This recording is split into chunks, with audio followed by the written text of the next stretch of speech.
My story of HIV is different because my mother died because of HIV. But you know, back then when a person died because of HIV, on a death certificate, they were writing TB. Yeah.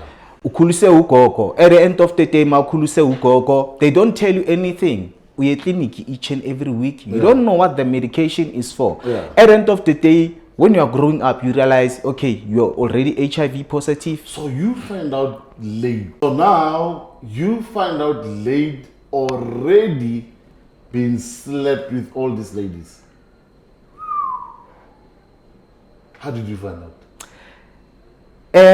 It was one day after a chit chat with friends, chilile. Sit, mbafowethu nala itende lapha, let's go. So that's where I found out I was HIV. Because when I was growing, ugogo nagasambisa orphanage home. The orphanage home, it was for HIV.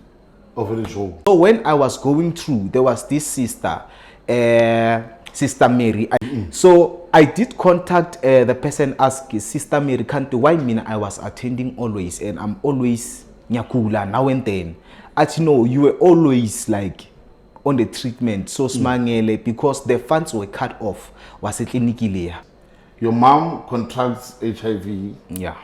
And she gave birth to you and she passed on. Yeah, she passed on a later stage when I was 9 years old. So then your family hides these things from you for how many years? The grandmother knew each and everything, but everyone in the family didn't know about anything that was happening. Wait. Yeah, ugogo, because she's the one who was taking care of us. Blood, your blood. My blood, nagaslokomele.